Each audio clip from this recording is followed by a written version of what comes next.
Seja bem-vindo à Primeira Igreja Batista do Pará. Seu vídeo já vai começar. Mas antes, não esqueça de se inscrever, dar o like e ativar as notificações.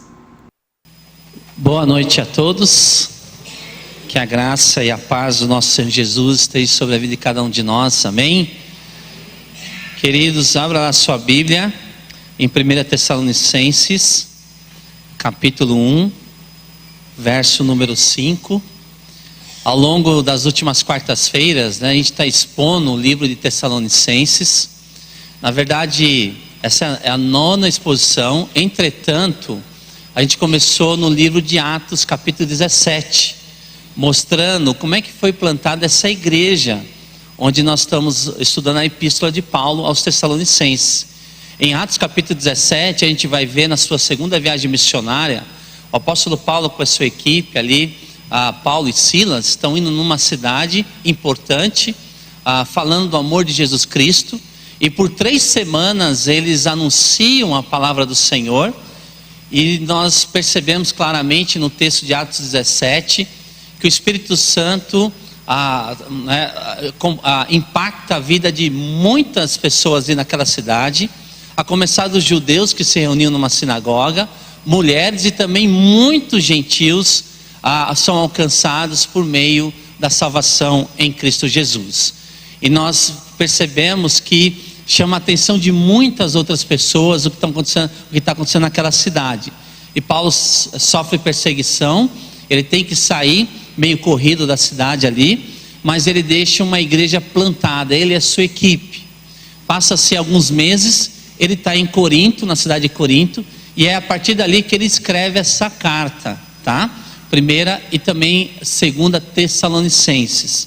E a gente viu, na verdade, 7 exposições no livro, tá? No livro aqui de Tessalonicenses. Essa é a 7ª exposição do texto bíblico.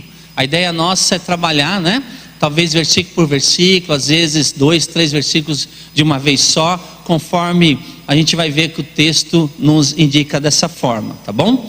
E nessa noite nós vamos trabalhar um pouquinho o versículo 5, que mostra marcas que transformam vidas, tá? Marcas essenciais na proclamação do Evangelho. Tem um assunto que eu gosto muito ao longo de diria assim, mais ou menos 20, 25 anos eu tenho estudado.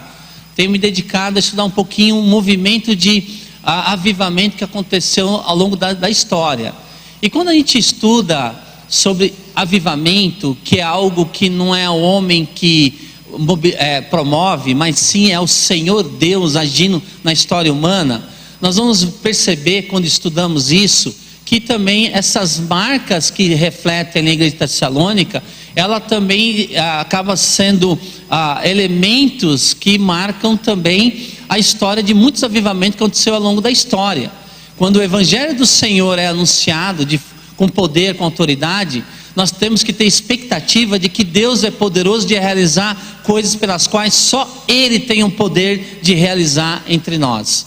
Então, quando a gente estuda esses movimentos, o Senhor atuando dia após dia, atuando em cidades, em famílias, em regiões, podemos ver uma obra maravilhosa da parte do Senhor na vida de muitas pessoas. E aqui o apóstolo Paulo, no versículo 5, ele vai mostrar isso, tá? Se aqueles irmãos, Paulo dizendo no versículo 4, que ele reconhecia naqueles irmãos que eles foram eleitos, escolhidos por Deus para uma vida eterna, para uma comunhão eterna com Ele. E aí ele vai mostrar no versículo 5 que esse evangelho chegou, essas marcas chegam ali naquela cidade, impactando esses membros, essas pessoas, dando testemunho de que era uma obra divina. Então vamos ler, irmãos, 1 Tessalonicenses capítulo 1, verso número 5, tá?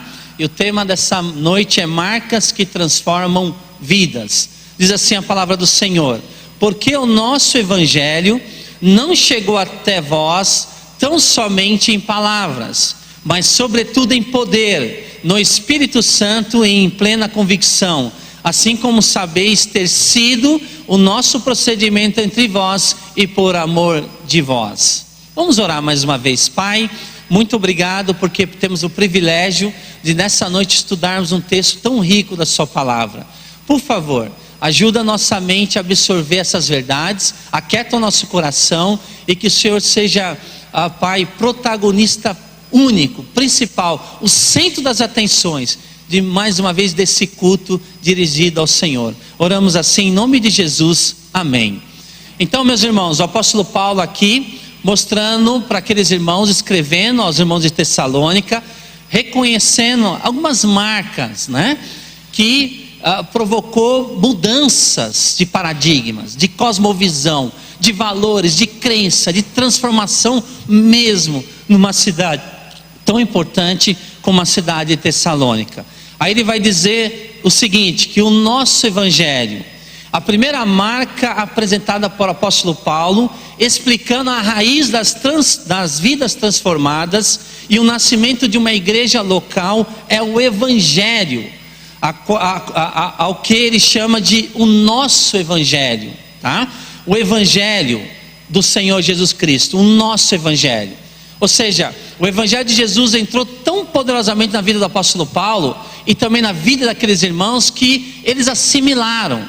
Não é o evangelho apenas dos apóstolos em Jerusalém, não é apenas o evangelho prometido, tão rico de Deus, mas ele vai dizer assim, o nosso evangelho, porque faz parte agora da vida daqueles irmãos de Tessalônica, como também da vida do apóstolo Paulo. E ele assim, sempre a gente vai ver nas escrituras que Paulo tinha a preocupação de definir o que é evangelho, porque muitas vezes a gente fala do evangelho, mas poucas pessoas conseguem conceituar o que é evangelho. Às vezes as pessoas confundem o evangelho com as boas obras, às vezes as pessoas confundem o evangelho com as ordenanças, batismo e ceia, às vezes as pessoas confundem o evangelho em frequentar uma igreja. Isso tudo é bom, mas não é o evangelho. De forma alguma isso não é o evangelho. E quando o apóstolo Paulo, inúmeras vezes, ele tem assim um privilégio tomado pelo Espírito Santo de conceituar o evangelho, ele vai fazer isso em 1 Coríntios capítulo 15, ele vai fazer isso inclusive em Romanos capítulo 1, abra sua Bíblia em Romanos capítulo 1, onde ele vai mostrar essa importância de nós entendermos e definirmos o que é o evangelho, o que ele chama de o nosso evangelho. E lá em Romanos capítulo 1, verso 1 a 4, ele diz assim: Paulo, servo de Cristo Jesus, chamado para ser apóstolo, separado para o evangelho de Deus. Olha só, o evangelho de Deus. E o que é o evangelho de Deus? Ele vai dizer: o qual foi prometido por Deus de antemão por meio dos seus profetas nas escrituras sagradas, acerca de seu filho, que como homem era descendente de Davi. Ou seja, mostrando aqui que o evangelho de Deus, o evangelho tem origem em Deus, ele é a fonte do evangelho, e que ele previu isso, como? Através dos profetas, enviando, segundo a carne, o seu filho amado Jesus Cristo, que Jesus nasceu, o próprio Deus Filho, né, veio entre nós, e ele assumiu a forma humana, ele nasce com a natureza humana, acerca de seu filho no verso 3, que como homem era descendente de Davi, e que mediante o Espírito de Santidade foi declarado Filho de Deus com poder, pela sua ressurreição dentre os mortos, Jesus Cristo nosso Senhor. Então aqui está uma breve definição do que é o Evangelho, o nosso Evangelho. Não nada mais, nada menos do que o ministério de Jesus Cristo, ou seja, a ênfase na pessoa do Senhor Jesus Cristo. Então Paulo expõe de forma cristalina que o evangelho não é o apóstolo ou a igreja, mas Cristo. E entendo que na teologia bíblica o evangelho é Jesus Cristo em três dimensões: quem ele é, ou seja, sua identidade, Deus encarnado, o Salvador dos que creem em seu nome, né, para a salvação, e também o que ele fez, mostrando a sua encarnação, a sua cruz, a sua poderosa ressurreição em glória. Então mostra o que ele é, o que ele fez, o que ele fará, né, a sua vinda, juízo e governo eterno, mostrando a história, sobre todas as demais histórias, a história de Jesus Cristo.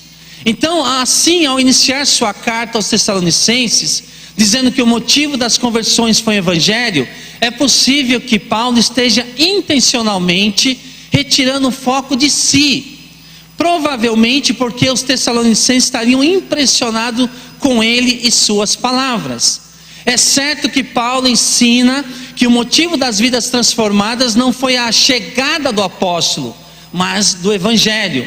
Não foi a capacidade humana do apóstolo, mas o poder de Deus. E aqui nesses textos estou convencido de que um dos problemas da igreja brasileira é a sua má compreensão do que é o evangelho. Com o entendimento de que Cristo e não nós é o evangelho de Deus, devemos falar menos sobre nós e mais sobre o evangelho. Apresentar menos qualquer instituição e mais as escrituras. Destacar menos pessoas e mais o Senhor Jesus. A evangelização se dá quando o evangelho, que é Jesus, é apresentado a sua vida, quem é, o que ele fez e o que ele fará. Numa palavra do Ronaldo Lidório, que é um grande missiólogo, que a gente tem assim, né, louvamos a Deus pela sua vida, ele falando um pouquinho mais sobre essa situação às vezes da igreja brasileira de confundir, porque na Bíblia o evangelho é Jesus, está centrado na pessoa e obra de Jesus Cristo. Aí ele comenta o seguinte: portanto podemos afirmar que não há verdadeira e bíblica evangelização sem a apresentação do Senhor Jesus. Olha só, aí ele continua: histórias cativantes, testemunhos empolgantes, maravilhas e sinais que muitas vezes de nós gostamos, encenações de boa vontade não substitui o elemento central da evangelização, ou seja, o Senhor Jesus. Não há evangelismo sem a cruz de Cristo. Não há salvação sem o seu sangue. Não há salvação em outro nome. Não há história maior que a sua história, ou seja, a história de Jesus Cristo. Pois a salvação de Deus é Cristo Jesus, o nosso Salvador. E às vezes a gente confunde, né? Vamos para outras tangências e esquecemos de expor quem? Jesus Cristo. Ele deve ser trazido para o centro da conversa, do debate. É Ele que devemos anunciar dia após dia. E é justamente essa atitude que o apóstolo Paulo tem lá em Tessalônica, junto com Silas e a sua equipe missionária. Porque o nosso evangelho, ou seja, a vida, a obra terminada, perfeita de Jesus Cristo, é isso que vocês têm que conhecer e entender, para que de fato experimentem a verdadeira salvação.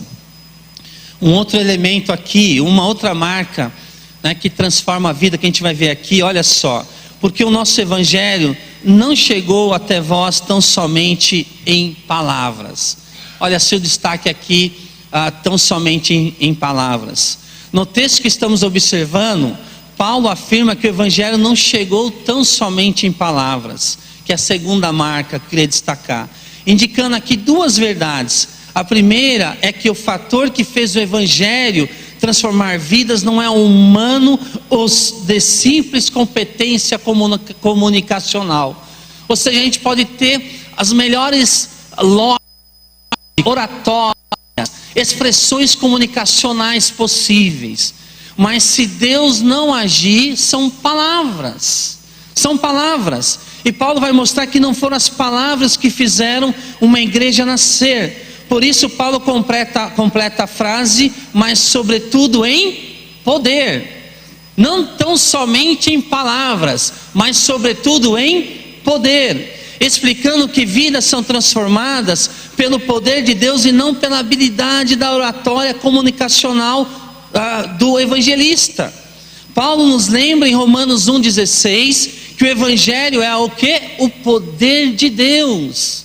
Aí ele vai dizer ali, 1,16, se você quiser abrir a sua Bíblia: pois não me envergonho do evangelho, porque é o poder de Deus para a salvação de todo aquele que crê, primeiro dos judeus e também do grego. É interessante quando Paulo escreve para a capital do Império Romano, ele vai mostrar que se há alguma coisa que ele não se envergonhava, é esse dinamis, é esse poder do Senhor. Por mais que os romanos se orgulhavam do poder militar, econômico e social que eles tinham, Paulo vai dizer assim que existe um poder muito maior que transcende o poder político de uma nação. É o poder de Deus que está no Evangelho, que transforma gentios, que transforma judeus, que transforma o mais vil pecador, levando ele a experimentar a vida eterna através do Evangelho de Jesus Cristo. Então, essa habilidade comunicacional tem a sua certo grau de importância, pode até ter, mas se Deus não agir através da ação do seu poder, ninguém consegue entender e assimilar o Evangelho de Jesus Cristo. E a segunda verdade pode ser observada por meio da expressão tão somente em palavras.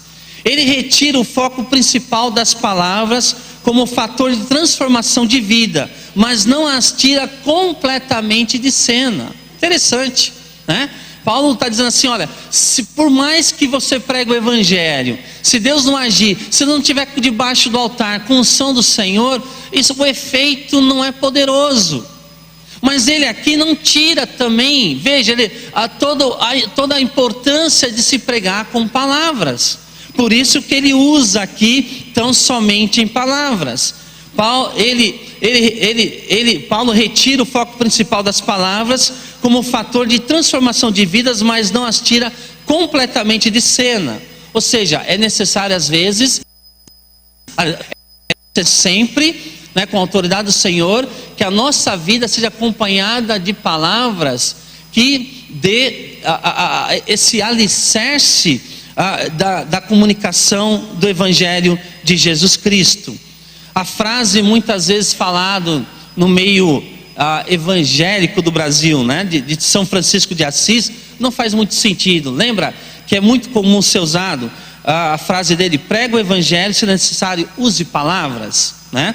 Veja, num próprio texto Paulo está dizendo assim, sim, né, você tem que usar as palavras, mas não tão somente em palavras, no poder do Espírito Santo. Ele não exclui o uso da palavra.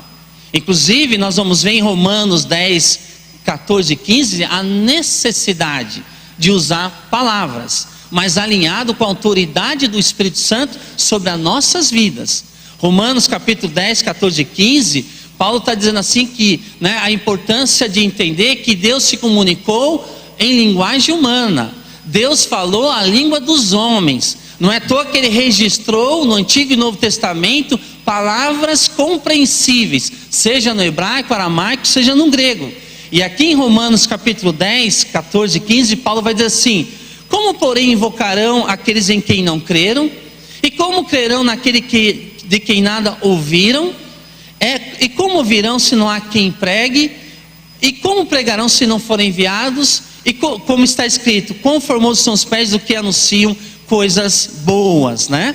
Então assim, veja, o Evangelho chega através de pessoas que são enviadas. Elas chegam lá com uma mensagem e elas comunicam essa mensagem com uma palavra inteligível, com uma palavra que seja compreensível para o ouvinte que vai poder, né, refletir naquilo que está sendo falado por parte do Senhor. Mas isso é acompanhado do quê? Do poder do Espírito Santo. Irmãos, as palavras fazem parte do cardápio de Deus, derramando sua graça, enviando o Evangelho e usando o seu povo para que a mensagem seja comunicada. Todo cristão precisa cuidar muito bem das palavras, tanto o conteúdo, a verdade do Evangelho, né, quanto a sua abordagem, uma clara comunicação do que é esse Evangelho para as pessoas. Então é um elemento importante, né, em relação ao nosso Evangelho, essas marcas que transformam vidas, o Evangelho de Jesus Cristo, tão somente em palavras, ou seja, não está fincado na oratória comunicacional de quem está falando, mas na dependência da pessoa, na ação do Espírito Santo, na clara compreensão do que é o Evangelho. E Paulo vai continuar dizendo o seguinte, porque o nosso, no verso 5 de 1 Tessalonicenses capítulo 1, porque o nosso Evangelho não chegou até vós tão somente em palavras, mas sobretudo em poder, no Espírito Santo e em plena convicção. Paulo vai usar uma palavra aqui, marcas que transformam vidas. A palavra aqui, poder. A terceira marca destacada no texto é o poder, pois o evangelho não havia chegado até eles tão somente em palavras, mas em poder, no Espírito Santo, em plena convicção. O poder de Deus manifesta o próprio Deus e a sua vontade. Sem o poder de Deus não há transformação de vidas ou da sociedade. Entendemos pela palavra que essa manifestação extraordinária de Deus se dá pelo próprio evangelho, pois o evangelho é o poder. Lembra em Romanos 1 que a gente leu 16? É o poder, é a dinâmica de Deus para a salvação de todo aquele que crê.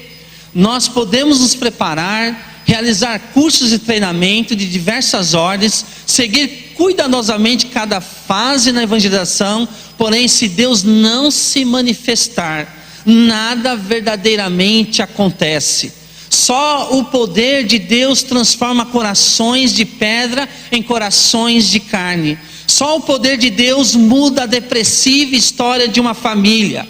Só o poder de Deus junta em amorosa comunhão pessoas tão diferentes. Só o poder de Deus usa o evangelho para falar o coração do incrédulo, ao mesmo tempo que confronta aquele que prega. Só o poder de Deus faz nascer uma igreja viva como a igreja de Tessalônica. Por isso que Paulo vai dar esse destaque.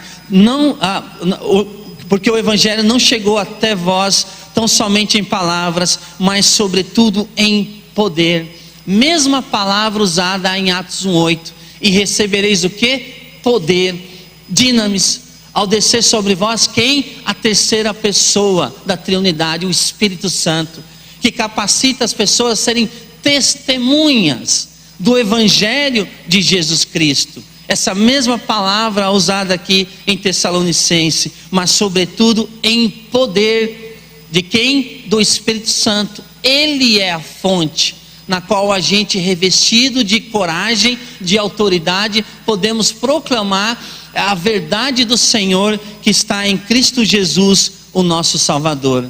É interessante olhar para essa colocação do versículo 5 de Tessalonicenses e perceber essa palavra aqui, mas sobretudo em poder no Espírito Santo. É a mesma palavrinha que vai aparecer também lá em 2 Timóteo 1,6. Paulo lembrando Timóteo que está em Éfeso. Olha só: por essa razão, pois te admoesto, que revives o dom de Deus que é em ti, pela imposição das minhas mãos, escrevendo a Timóteo. Porque, Timóteo, Deus não nos tem dado espírito de covardia, mas do que?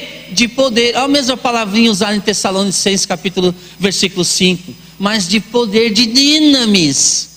Timóteo, você não precisa se acovardar, se sentir pequeno diante dos desafios da vida, Timóteo. O Espírito, você recebeu da parte de Deus um Espírito do quê? De poder, de amor e de moderação. Faça o seu ministério aí em Éfeso.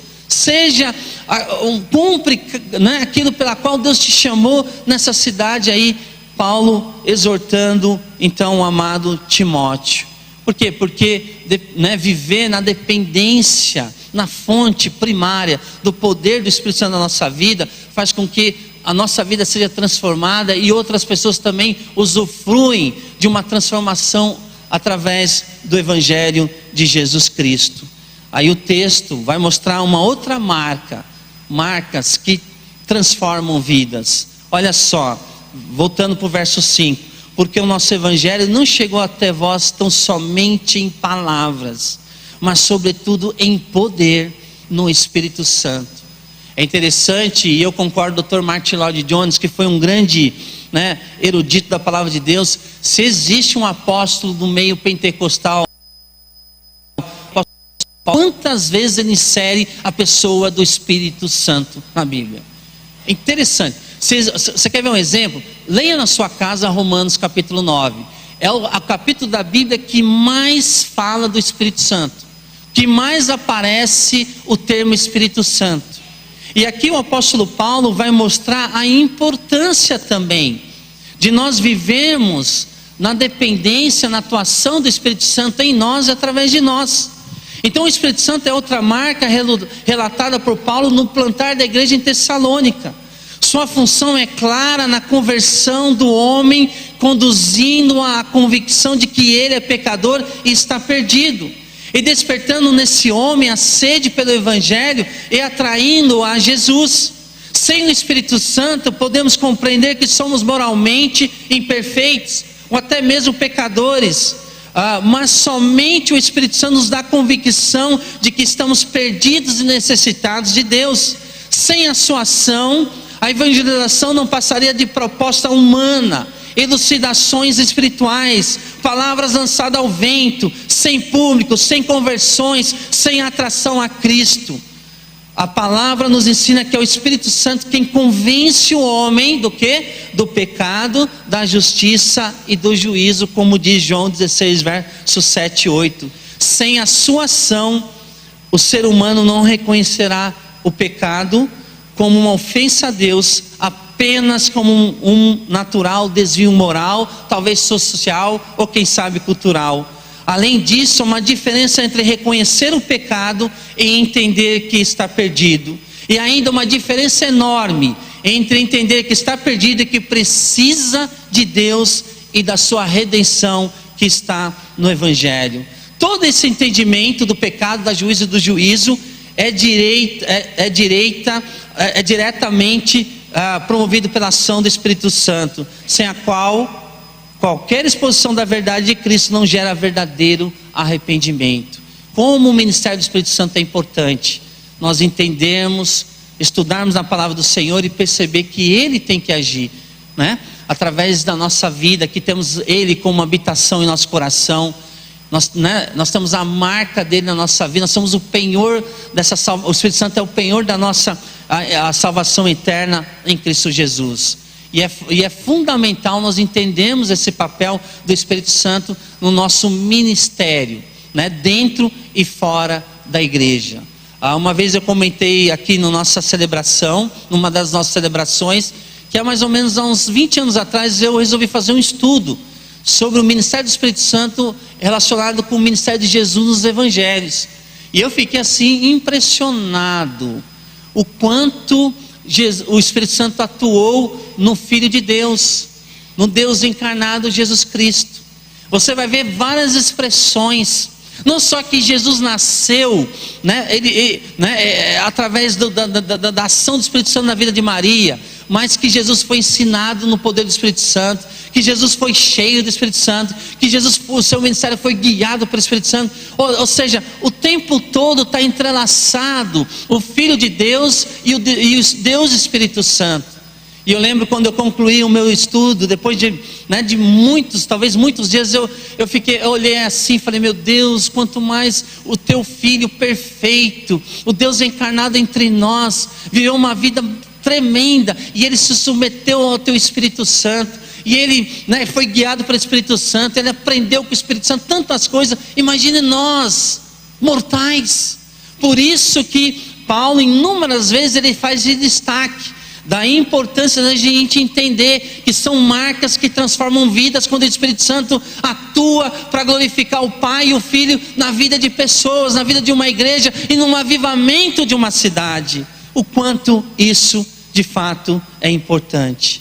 E ele continua mostrando marcas, que transformaram vidas ali na igreja de Tessalônica, porque o nosso evangelho não chegou até vós tão somente em palavras. Sim, palavras estavam incluídas, mas não tão somente em palavras, mas sobretudo em poder, no Espírito Santo, em plena convicção. Essa palavra aqui, plena convicção. A clara convicção é outra marca essencial listada por Paulo no plantar da igreja em Tessalônica. No verso que estamos observando, a palavra grega usada para convicção tem duas compreensões ligadas a essa expressão. E os comentaristas às vezes não chegam assim num acordo em relação a exatamente onde se aplica. A primeira, talvez, sentido que alguns comentaristas defendem é que a primeira é a convicção salvífica, a fé dos remidos do Senhor Jesus, a certeza de que o Evangelho é verdadeiro e transformador. Ou seja, talvez o sentido de plena convicção é que o Evangelho assim, ele entra, ele estampa na mente, ele convence, ele traz uma verdade à tona e a pessoa abraça aquela verdade como um ideal para o resto da vida, e ela tem a plena convicção que ela encontrou, não é tudo que é necessário para viver dali para frente. E talvez essa plena convicção se aplique a essa questão importante, né? De que em poder no Espírito Santo tem plena convicção. Então a primeira é a convicção salvífica, a fé dos remidos do Senhor Jesus, a certeza de que o Evangelho verdadeiro é transformador. Evidentemente, quando a gente experimenta Jesus, a gente renuncia a todas as demais ideologias, a todas as mentiras, né? Porque o encontro face a face com o Rei Jesus traz mudanças de paradigmas, traz mudança no nosso jeito de viver. E a partir de agora, né, eu uso uma outra lente para interpretar a vida e para dar de fato sentido para muitas outras decisões que eu tenho que tomar. E uma outra, talvez, observação aqui, talvez um outro sentido, a segunda é a convicção ministerial de Paulo e sua equipe durante o tempo que passaram em Tessalônica. Nesse segundo aspecto, plena convicção seria uma palavra usada para apontar para alguém que é movido por uma certeza, a despeito das circunstâncias adversas. É possível que esse cenário estivesse claro na mente de Paulo e dos Tessalonicenses devido às oposições e perseguição, e assim afirmava que, apesar das lutas, tinha convicção que durante aquelas semanas em Tessalônica, ele e sua equipe estavam no lugar certo, na hora certa e fazendo a vontade de Deus. Ou seja, a plena convicção que, apesar das más notícias, da opressão, hostilidade, eles entendiam que estavam no centro da vontade de Deus, mesmo que o resultado na proclamação do Evangelho não fosse um resultado que, né, um saldo tão positivo assim. Eles tinham a convicção de que era ali, né, falando como mensageiro do Senhor, falando da mensagem, diante dessas hostilidades, eles estavam desfrutando dessa santa convicção da parte do Senhor, dessa plena convicção da parte do Senhor.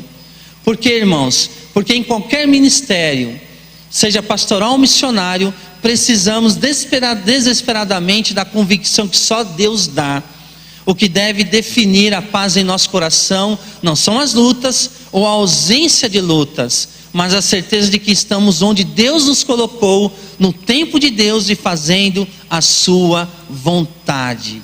E Paulo vai lembrar isso nos versículos 6, 7 e 8, que foi debaixo de muita perseguição, tanto em cima dos apóstolos, como também, né, aquela igreja recém implantada, na qual eles sofreram bastante lutas e tudo mais. Então é uma marca importante, a plena convicção, não apenas de que pertencemos a Cristo Jesus como nosso Salvador, mas também de que, né, não existe o acaso para quem às vezes passa por muitas lutas, sofrimento e hostilidade em prol do Evangelho de Jesus Cristo. Na verdade, o livro de Atos vai registrar muitas outras perseguições e lutas, né? Você vai ver uma série de instabilidades, terremotos, perseguições acontecendo, lutas, né? Muitas lutas com os nossos cristãos lá no livro de Atos, mas eles não baixavam a guarda, porque eles tinham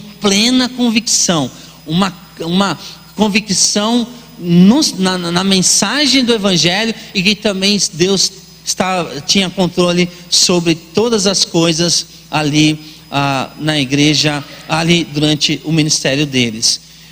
E a última marca aqui, que transformam vidas, a última marca que transforma a vida, eu queria destacar aqui, Paulo falando, né?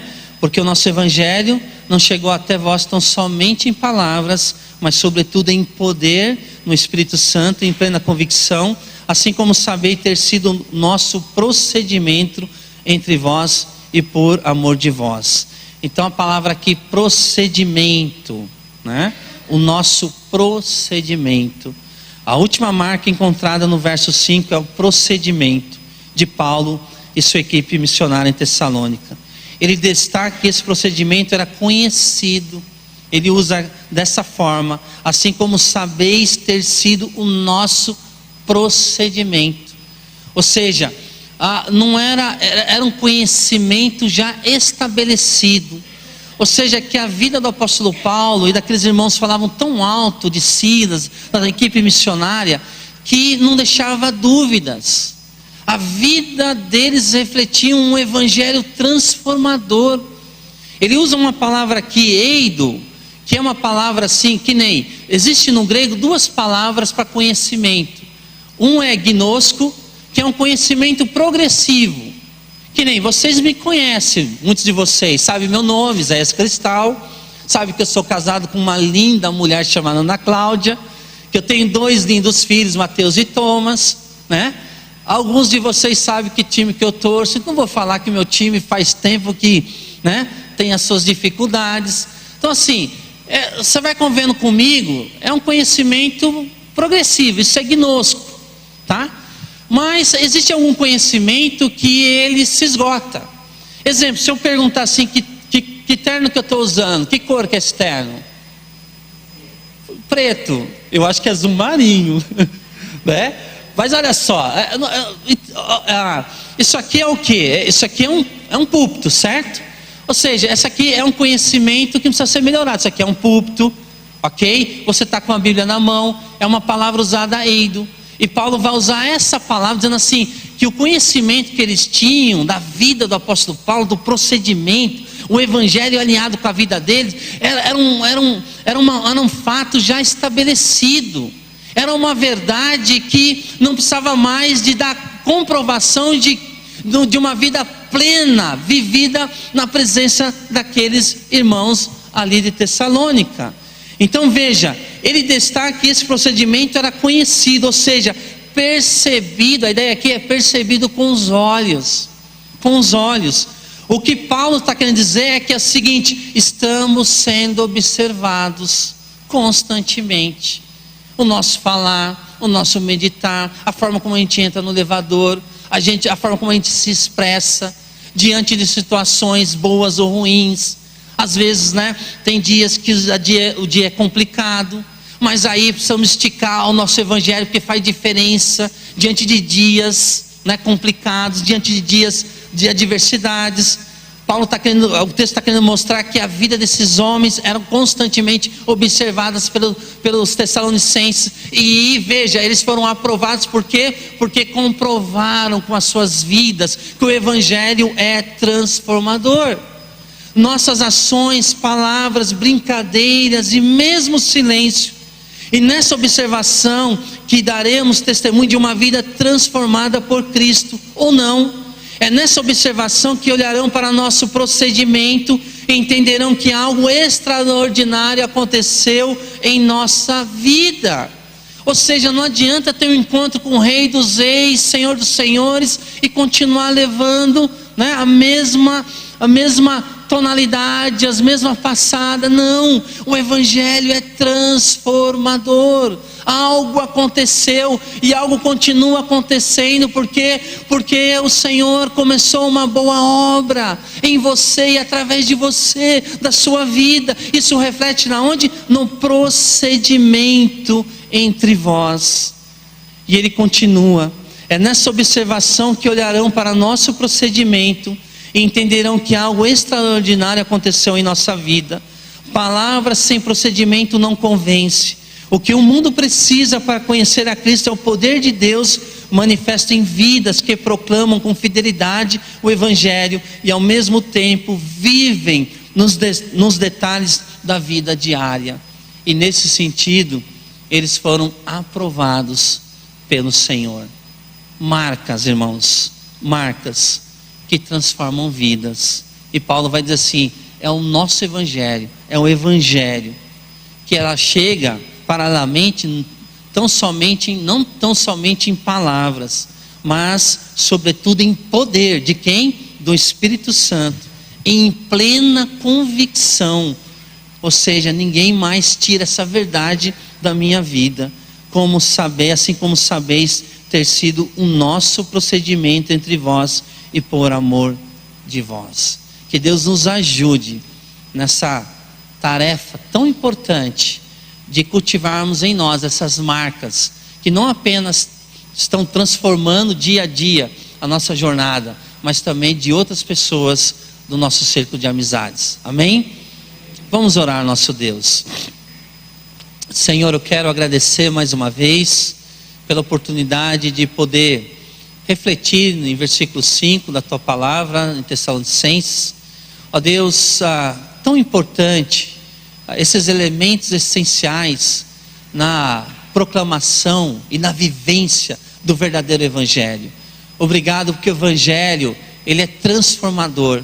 Obrigado porque o Evangelho, apesar de nós usar nossas palavras, obrigado porque o Evangelho, ele muda completamente, Senhor, nosso ser, para que, ó Deus, as nossas palavras sejam autenticadas pela nossa vida, Deus, e nos ajude como igreja do Senhor a refletirmos, ó Deus, essas verdades, para que outros experimentem verdadeiras mudanças através dessas marcas. Em Cristo Jesus que oramos. Amém.